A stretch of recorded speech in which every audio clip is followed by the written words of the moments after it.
On today's show, we interview Aaron Chamberlain with Great Lake Bat Co., and we're talking bat fitting.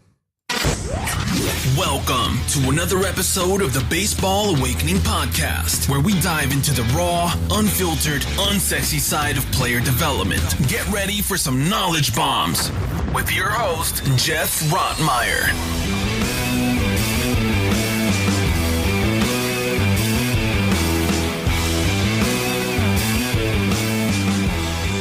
Welcome to the Baseball Awakening Podcast. I'm Geoff Rottmayer, and today we are sitting with Aaron Chamberlain of Great Lake Bat Co., and they are leading the way in the bat fitting department.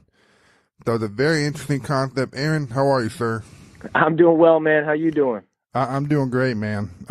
Listen, I want to dive into your company, Great Lake Bat Co., because you have a process that I am interested in learning more about, which is bat fitting. Can you talk a little bit about what that is and how it started? All right. So a little background on the bat fitting is we are, as a company, we're coming up on 2 years old. And one of the things we realized is people had become so accustomed to buying bats, with the BB core metal, concepts of, I swing a 3330, a 3431, that they didn't really understand the other components or aspects of a bat. And when you get into wood bats, there's all the different turn models and profiles, right? So what we decided we needed to do was come up with a way to kind of decode it for people. So about a year ago, we really dove into the research of it. I mean, I buried myself in physics, and thankfully I had a pretty good physics base from high school, but I hadn't touched a physics book in about 15 years, and really spent a few months just diving back into it. And what we identified through reading the works of like Dr. Russell and Dr. Nathan, Dr. Bayhill, some of those guys who have done a lot of writing on the subject, is that swing weight, or moment of inertia, really to be more academic about it, is one of the key components. And one of the things that we started looking into is that the physics theory out there kind of portrayed this as this linear trade-off, with the greater the barrel weight or higher moment of inertia of the bat, the lower, the lower the swing speed, and that they basically negated each other. Well, being around the game for long enough and understanding that the human element can't be removed, we decided we were going to investigate that further, because we didn't think that was necessarily going to hold water. And what we found is fitting someone to a bat is very, very individualistic. It's based on that person. And so what we do is I invented a bat, if we want to call it that we removed about 6 ounces of weight from the barrel, and then we inserted a 6-ounce metal ring that can be adjusted to various locations along the barrel. And what this does is it changes the moment of inertia of that bat fitter, as we refer to it. And then we use a blast motion sensor to capture swing data at different predetermined points along that bat, along that fitter for that metal ring to sit. And knowing the MOI at those specific locations, we can then objectively compare the swing data across that spectrum of moments of inertia or swing weights. And we created a formula that then determines or calculates what we refer to as power efficiency. And by comparing the power efficiency at the different points, we can objectively compare how well a person can perform at those various swing weights. Very nice. Yeah, that's interesting. So if I'm looking at it, I'm looking at a picture. So the ring weight, based on where it's at along the bat, it's right there where the barrel would be at. Yeah. The ring weight, as it goes down along the bat, what does that mean? So essentially what we do is we lock it into predetermined locations, and those predetermined locations, we know what the MOI we did. We sent all of our bats, all of our bat models, and this bat fitter to the University of Massachusetts Lowell and their baseball research center, and they did all our testing. And now, so we wanted to make sure that we were utilizing a process that was, one, scientific, and two, scientific with people who are used to doing baseball related studies. So we went to those guys, and they did all the testing for us. So we are very confident in the feedback and the data that we got from them. So basically, as this weight is locked into different positions along the barrel, we know what the MOI, or the swing weight, of that bat fitter is at that moment. Then we can use that as part of the calculation for power efficiency, which is a metric we developed. It's not one you're going to find out there openly. I mean, you're going to find different variations of it. Different people are probably going to have similar concepts that they measure, but the missing ingredient, kind of the thing that everyone seemed to neglect, is it makes a big difference whether that 65 mile an hour swing speed happens with a sledgehammer or a broomstick, right? If you can swing a sledgehammer 65 miles an hour, it's going to hit a ball a lot further than if you swing a broomstick 65 miles an hour. And that's the crux of this. And I'm still looking at the picture, and there seems to be 6 different grooves. Is that right? There are, yeah. There's 6 different locations. Well, essentially 7, because from 0 through 6. So from the very bottom or knob end of that smaller area of the barrel, all the way up to the distal end, or all the way up by the end of the barrel. So we have 7 predetermined locations: the 0-inch location, and then up an inch, up an inch, up an inch, all the way through 6 inches. Okay, so when someone goes through the bat fitting process, are they taking like 10 swings at each slot, and then you're taking the data and figuring it out from there, or can you talk about that? So what we do is we try to minimize the number of swings someone needs to take.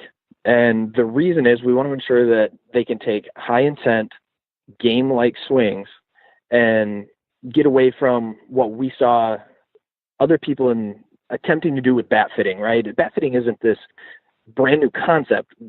People have tried to figure this out. We just figured out a better way to do it, right?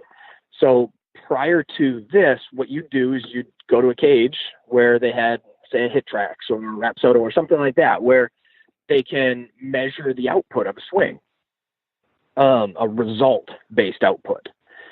But what you'd have to do is you'd have to take 6 or 8 or 10 different bats into that cage with you, and then take several swings with each bat, and then compare the results that you had, right? So for me, there's too many variables there. Like if you're taking 10 swings with each bat and you get, 4 bad front tosses in that 10 swing set with one bat, and all of a sudden your results, since it's a result-based fitting, your results are skewed. So I wanted to try to find a way to kind of remove some of those variables, and really what we're fitting a guy to is his potential output. We can't, the role of the bat fitter, let me put it this way, the role of the bat fitter is not to ensure that a guy will have success. What we're saying is, if you can put the barrel of the bat on the ball, this is going to help you be more effective, right? It's going to help increase exit velocity. In theory, it can also help you with greater barrel control, because one of the data points that we collect is attack angle. So if it gets too top heavy for you and you can no longer really control the barrel and you get really flat with it, right, we're going to know. And that's going to measure into the recommendation. So by measuring things like bat speed, time to contact, attack angle, and then the blast motion power metric, we're taking into account what we believe are very valuable metrics that can be gathered from a bat sensor. So you don't have to have a really expensive machine and a really expensive facility to do this. So it's really, to prove the point, on our Instagram, I showed some pictures of me doing it in my backyard.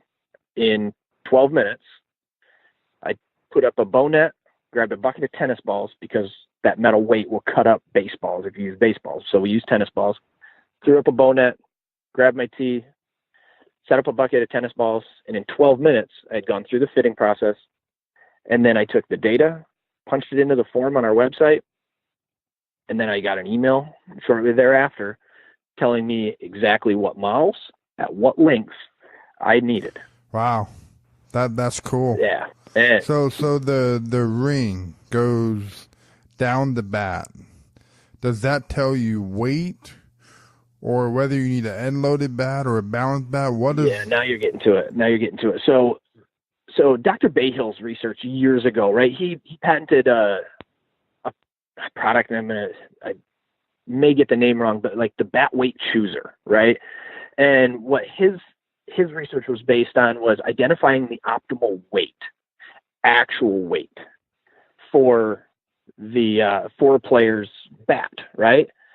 Well, what we found is that, and this is actually, and I can't take the credit because Dr. Russell's research, Dan Russell, I read his research and I was going through it, and he had this paper that he wrote, and it was basically that swing weight was more important than actual weight. So that's when the light bulb kind of went on for me. And I'm like, gosh, that's where it's at. So that's when we started to really dig into, how do you develop this? How do you get to the point where you can test it? And if you can test it and measure at these different swing weights, then you can, in theory, granted a year ago, we were just working up in the cloud in theory, right? And now we know pretty definitively that you can match someone to an ideal swing weight. And then it's just a matter of basically reverse engineering that to find out which bat fits that swing weight. So it's pretty cool. And, recently we've even started to build a database of BB core non-wood bats. So your aluminum alloys and your composites, because the same concept holds true. Now there's more variables with those because of the different components and, the barrel compressions and all that. With wood, it's pretty consistent, but with the composites and the alloys, there's a little bit more to it, but the swing weight concept still holds true. Right. So what does the handle, the grip and the size of it, does that matter at all? So there's some research out there at the Pure Swing, I believe, based out of like San Diego, that area. They've done some work with grip size on the bat, and we've talked to them a little bit, but I know they haven't fully released it. I don't know what their plans are, but I know they plan on rolling it out soon. But they've done some research on the impacts of grip size, and I do know just from reading some of their stuff that they hypothesize that most players are using a bat handle that's too small for them. Now, the tough part with that is, after reading that, I did some more research, and the people who are into ergonomics and identifying ideal like hand tool handle sizes and shapes identify, like optimal handle size as about 1.25 inches. Now, if you get to about 1.25 inches in handle size, now your barrel size is going to have to be pretty significant, and you're going to get into really light wood. So there's something there for sure. I'd have to dig into it a little bit more, but again, the handle size changes.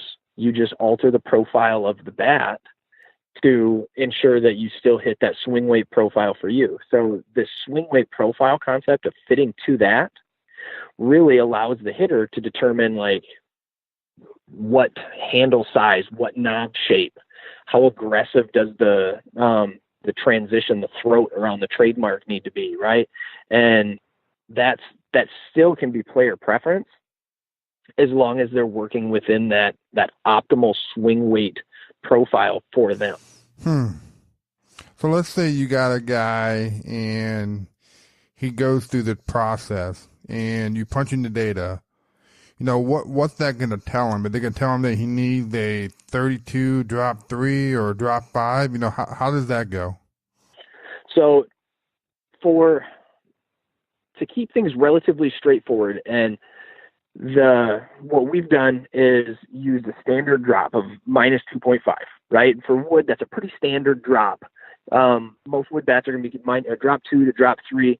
We went drop 2.5 to allow a little bit of wiggle room for moisture absorption, and the bat may dry out, it may take on a little bit of moisture depending on the relative humidity of where it lives, right? And so we went right in the middle to allow a little bit of wiggle room. And essentially for the most part, these recommendations are going to stick to that minus 2.5. So you may get one that says you need a Pro GLB 271 at 33.5 inches. But that same recommendation may also say Pro GLB R243 at 33.5 inches, because the swing weights of those two bats are very similar, right? So when you go through the process and you get this email, comes right back to you, and it lists them. This bat at this length, this bat at this length, this bat at that length. And so sometimes you may get two very end-loaded bats at 32.5 inches and one very balanced bat at 33 inches. And that's just the way they work out. They belong to the same swing weight profile, right? That's interesting. So it's pretty cool, man. How does one pick between the options that are presented? So that's when you still get that personal player preference, right? You get to go onto our website. You get to look at the pictures of these bats and say, oh, I really, really like the flared handle, right? Or flared knob, or I've always liked the traditional knob, or I've got smaller hands, so I don't want a real thick handle, or whatever, right? Guys have all of these little nuances about them that we can't necessarily predict everything, right? I can't predict their likes and dislikes. And so for many of our recommendations, they're coming with 2, 3, 5, sometimes even 6 bat models and sometimes in different lengths that fit that swing weight profile. So they can go in and say, this is what I want. And then not to cut you off, but one of the more fascinating ones recently was a pro guy. We work with we'll say a premier baseball instruction facility in North Carolina. And I didn't ask them beforehand if I could drop their name on this podcast, so I don't want to share too much, but they share us on their social media, so you'd be able to figure it out. But premier baseball instruction facility in North Carolina. And they just fitted a pro guy a couple days ago, and he fit into a 35-inch drop 2. And that's pretty unique. But the dude's 6'6", 250. And I looked at the raw data from his fitting just to make sure something didn't go wrong, right? Everything checked out. He went from one location, from the 3-inch location, which is where when we're fitting a guy just for wood, we start at that 3-inch location and work from 3 inches to 6 inches, because that will cover every bat in the lineup at the length of the fitter being used, plus a little bit on either end. And I went through and looked at it. He went 3, 4, 5, 6-inch location, minimal change in bat speed, no change in time to contact, and the other metrics were fairly similar too. Actually, his power increased, which is more or less the average acceleration, right? And the overall power efficiency, since his time to contact didn't diminish, or wasn't diminished, right, or didn't go backwards, right, it didn't increase, his bat speed was relatively constant. His attack angle stayed relatively constant, and his power actually increased.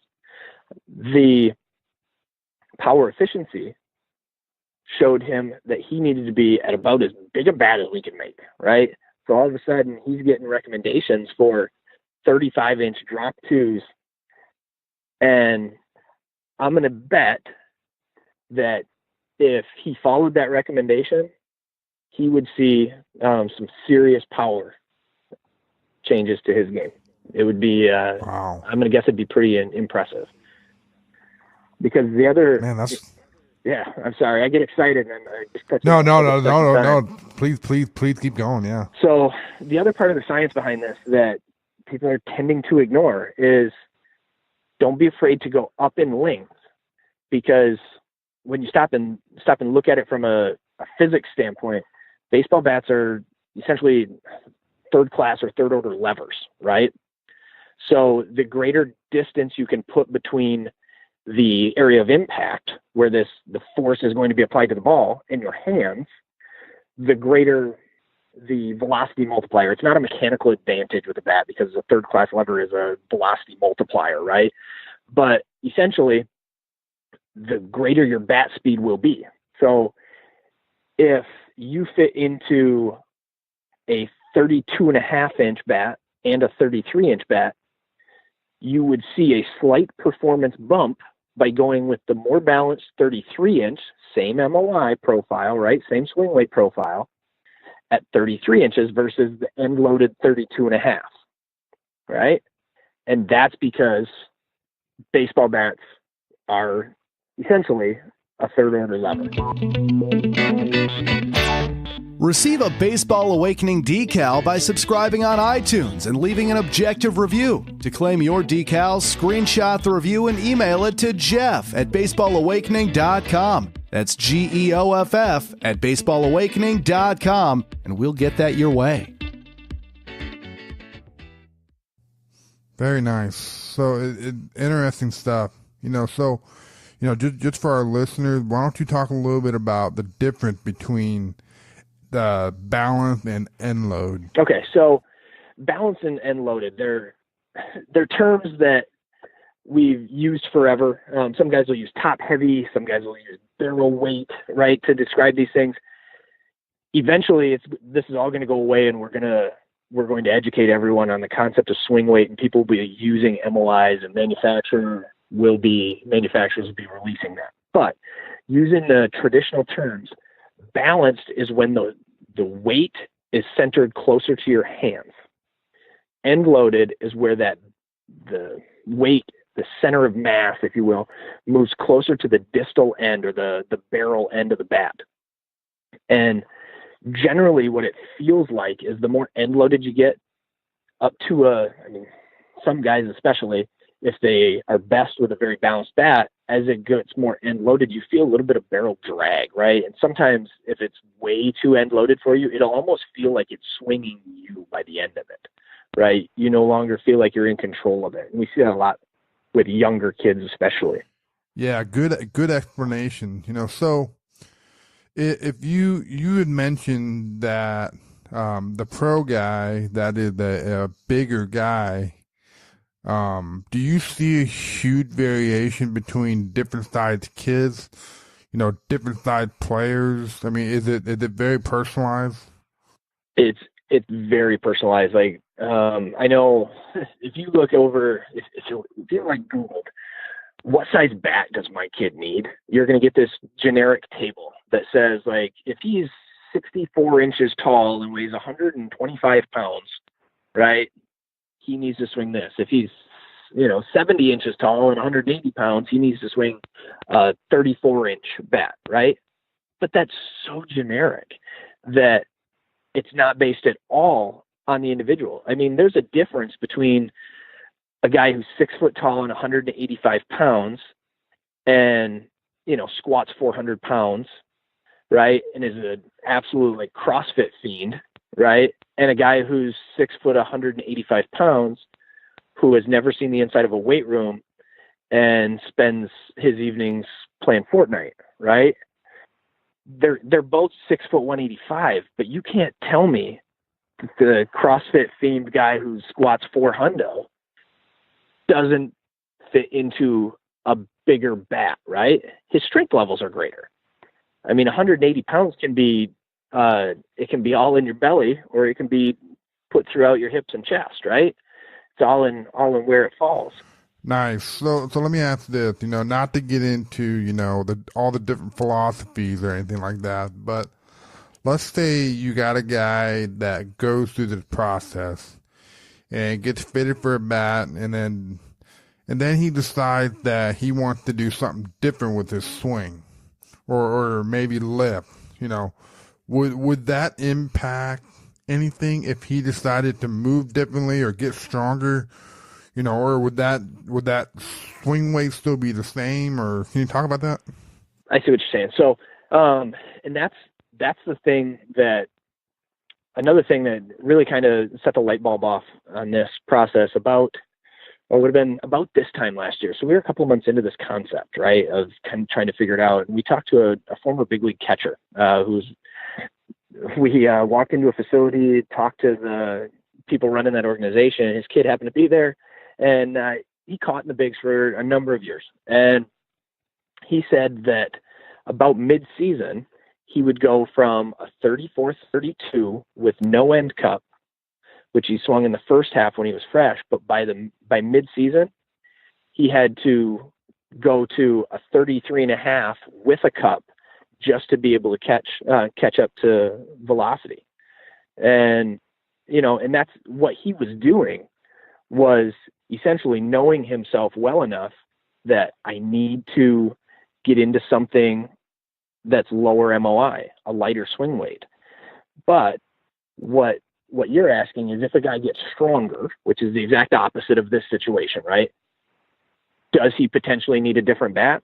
Potentially. And that's why facilities and organizations should have this tool at their disposal, so that especially like a high school kid, I mean, you go from 16 to 17 and hit a growth spurt, right? And put on 15 or 20 pounds. Yeah, you're probably going to need something different. And, that could happen in a matter of 3 months, 6 months. You could see massive gains. Maybe he gets in the weight room for the first time, and now he needs something more. Can he still swing what he had before? Absolutely. You don't have to throw it away, but is that what he's best with? Probably not anymore.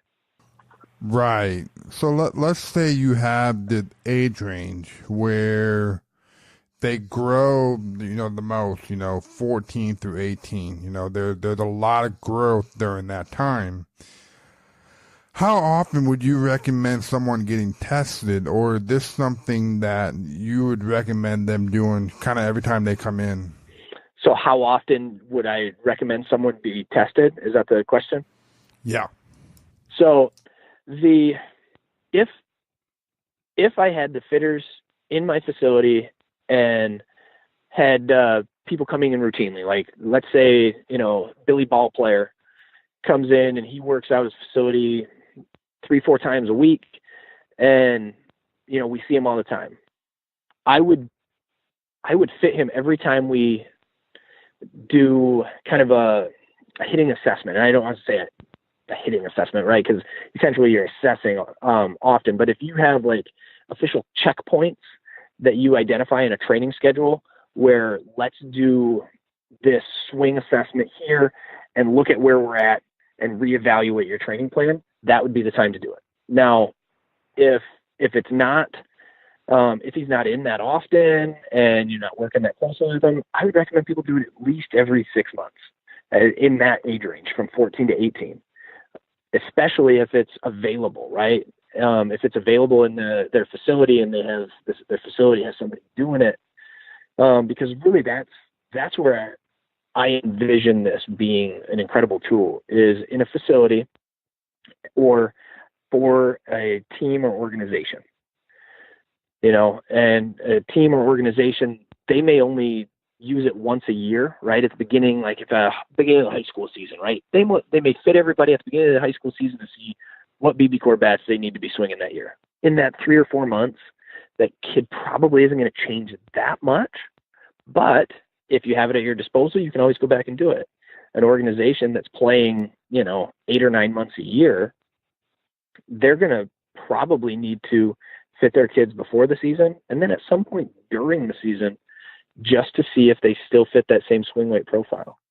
So for the people that are listening, you got to use a blast sensor. You can't use a Diamond Kinetics on there and get the formula to work the same way. Am I correct? We use the blast sensor, and I'll be honest, I don't have that much experience with Diamond Kinetics. We started using the blast sensor, really liked it. So I can't speak ill of the Diamond Kinetics sensor at all. But I do know that everything we've done has been set up using the blast sensor. So I would recommend staying with the blast sensor just because I don't know how things would come out if you used a different sensor. This is cool, man. I see some good things coming your all's way. Well, I appreciate it. We're excited about it. It's what's funny is all of a sudden we're getting emails and phone calls from, I got an email from a hitting coordinator for a major league organization last night. Tomorrow there's another major league organization putting this on the agenda for one of their meetings. They're talking about fitting some of their, basically high A and down in their organization and helping guys understand what they need, right? Because a lot of young guys don't get it. They don't know. So they grab whatever the clubby hands them and then they try to figure it out. So it's kind of crazy how over the last couple months since we've kind of really released this and talked about it openly, people's interest has peaked. The first time we saw some real potential in it was we were working, the USPBL in Michigan, the United Shore Professional Baseball League. Really unique concept and kind of forward-thinking guys in terms of developing at the independent ball level. And we went in before their season last year and fit some of their guys. I think we fit 16 guys, just went in for a morning and did 16 guys. And that's when the curtain was kind of started to be lifted on the concept, and they were really open to seeing it and using it. And they had one guy really is all that fully bought into the concept of it.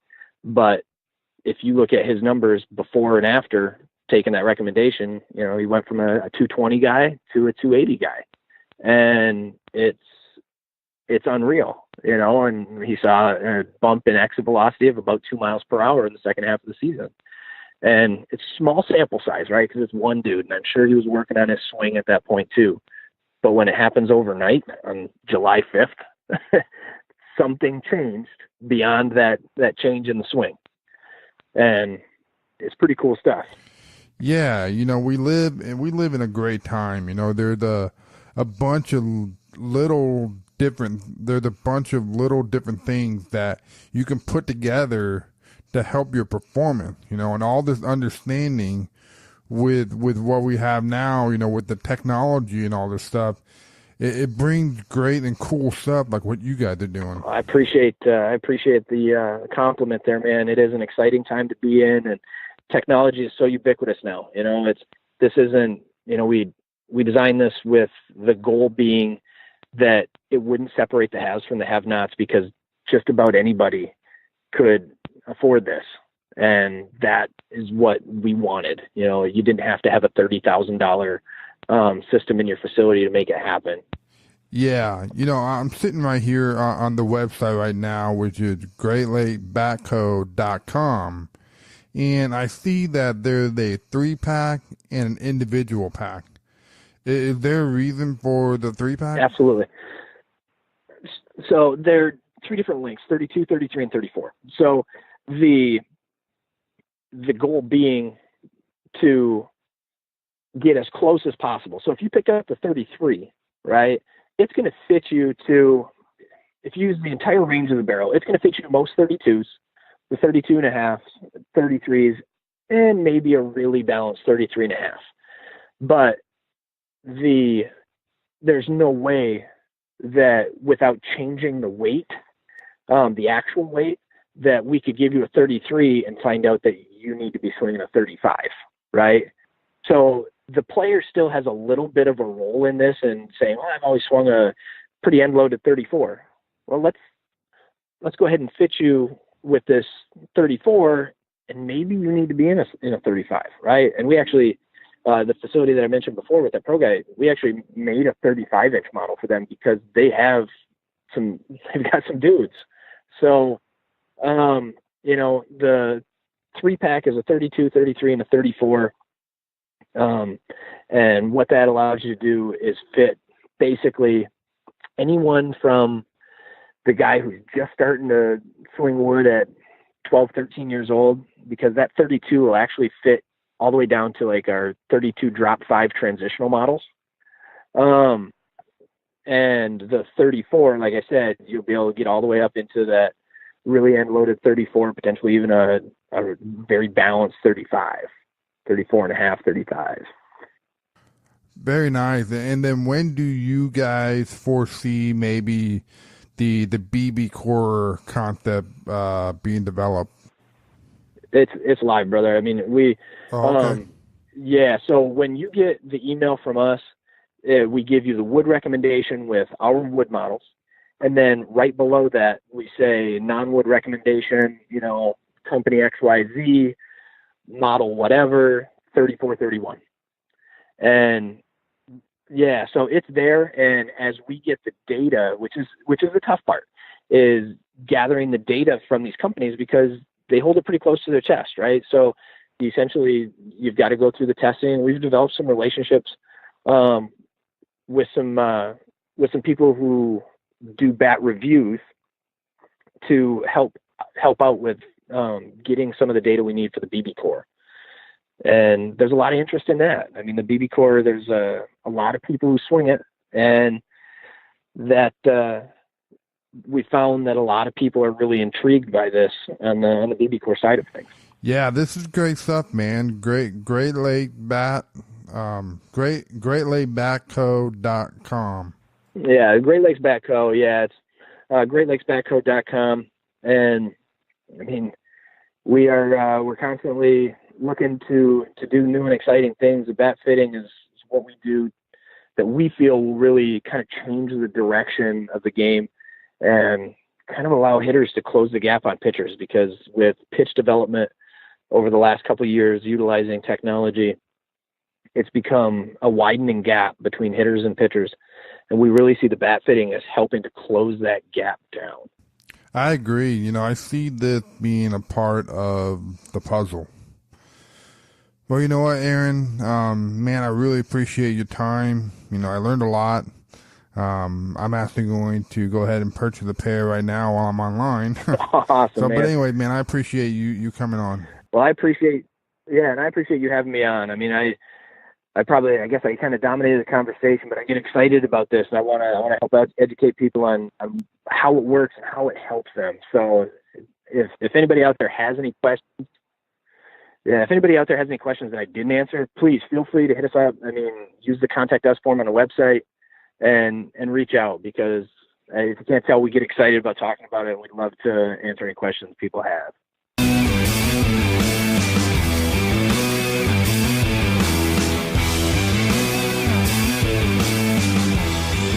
I'm Geoff Rottmayer, and thank you for listening to our conversation on the Baseball Awakening podcast. Stay tuned for our recap show tomorrow.